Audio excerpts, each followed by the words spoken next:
독서법부터 바꿔라. 기성준. 책을 언제 읽어야 할까? 지금 당장 읽어야 한다. 이 말은 책을 언제 읽어야 할까? 라는 질문의 답이다. 존 맥스웰은 그에 져서 사람은 무엇으로 성장하는가에서 변화를 일으키는 방법으로 바로 지금 한다라고 말한다. 그는 데이턴 대학교에서 바로 지금 하기라는 강연을 듣고 영감을 얻었다.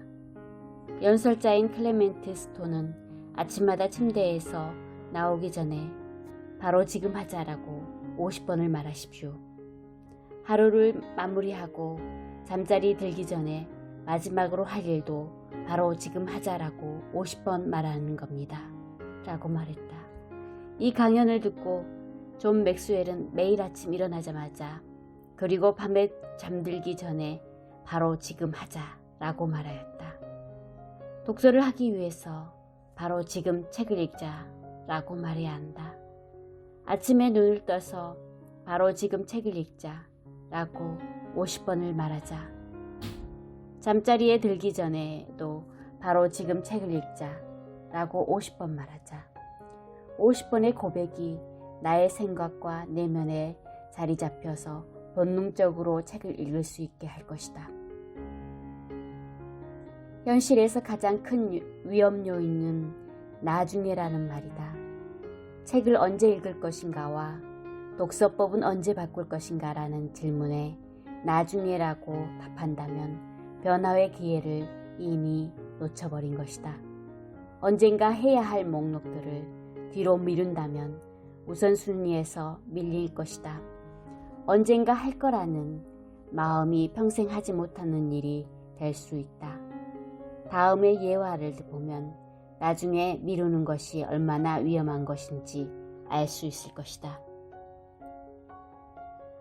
어느 셀러리맨이 정년퇴직이 임박했다. 오랫동안 열심히 일을 해서 돈을 꽤 모았다. 이 사람의 꿈은 퇴직 후에 좋은 집을 사서 은퇴 후 평화로운 삶을 사는 것이었다. 꿈을 생각하며 여러 곳을 다녀보다가 마음에 드는 저택을 찾았다. 그곳은 꽤 오래된 집이지만 자신이 보기에는 너무나도 멋진 집이었다.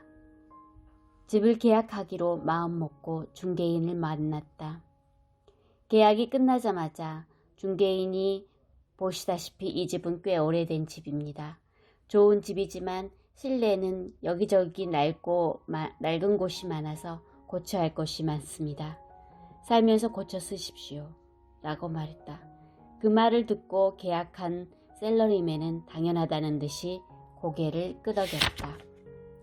그런데 중개인이 가급적이면 무엇을 고칠지 리스트를 만들어서 6개월 안에 고치세요.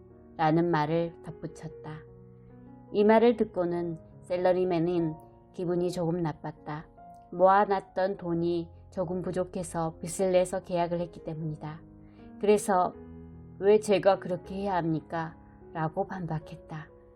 지금은 돈도 없고 저는 살아가면서 천천히 고치겠습니다. 라고 말했다. 그 말을 듣고 중개인은 마지막으로 이렇게 말했다. 글쎄요, 안 될 겁니다. 왜냐하면 6개월만 지나면 모든 것이 익숙해질 겁니다. 아마 거실에 시체가 누워있다고 해도 밟고 다닐 것입니다.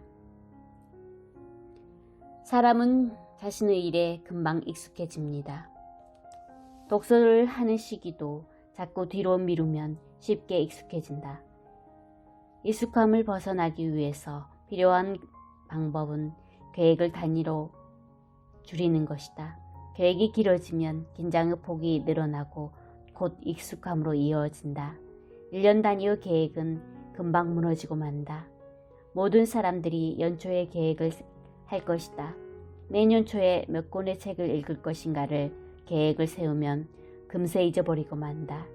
1년 단위의 계획을 줄여서 한 달 단위, 일주일 단위로 줄일 필요가 있다. 더 줄여서 매일매일 계획해보자. 오늘 하루 몇 권의 책을 읽을 것인가를 계획할 수 있다. 오늘 책을 몇 시간 읽을 것인가를 계획할 수 있다. 단위를 줄여서 계획하면 책을 읽는 것에 훨씬 도움이 될 것이다. 불후의 장편소설 작가 도스토옙스키는 반체제 혐의로 28살의 나이에 사형 선고를 받았다. 그는 사형 집행 5분 전 나에게 5분이라는 시간이 주어진다면 2분은 동지들과 작별하는데, 2분은 삶을 돌아보는데, 그리고 마지막 1분은 세상을 바라보는데 쓰고 싶다 라고 고백하였다. 자신의 생애에 주어진 5분이 다 지나가고 사형 집행이 시작되기 직전에 기적과 같은 일이 일어났다. 황제의 특사가 다급히 와서 사형 집행을 중단시켰다. 황제의 칙령으로 사형이 중지되고 그는 기적과 같이 살아난 것이다. 그 후 그는 사형장의 그 5분을 떠올리며 인생의 5분을 귀하게 생각하고 중요한 일을 미루지 않았다. 도스토옙스키의 예화를 보면서 이제는 시간이 없다는 핑계를 하지 말자. 하루를 뒤돌아보면 너무나도 많은 시간들을 흘려보냈다는 것을 깨닫게 된다. 아무리 바빠도 우리는 매일 밥을 먹는다. 신문을 보는 시간과 인터넷 서핑할 시간도 있으며 심지어 텔레비전을 보는 시간도 있다. 독서가 아닌 다른 것으로 시간을 가득 낭비하는 경우가 있다. 인생을 바꾸는 시간은 그리 길지 않다. 잃어버린 1분들이 모여서 삶을 바꾸는 시간이 되는 것이다. 이런 시간들을 모아 독서에 활용할 수 있다. 큰 비커에 큰 돌을 가득 넣어도 작은 돌을 채울 수가 있다. 그 뒤에 모래를 채울 수가 있고 마지막으로 물로 비커를 채울 수가 있다. 하루 삶을 되돌아보면 버려지는 시간에 독서를 통해 채울 수가 있다. 목표가 확실한 사람은 유혹에 넘어가지 않는다. 쓰지 않고 버리는 시간만 활용할 수 있다. 버리는 시간을 독서를 통해서 얻을 수 있다. 독서는 시간을 쓰는 것이 아니라 오히려 버는 것이다. 버려지는 시간을 활용해서 지금 당장 독서를 실천해라.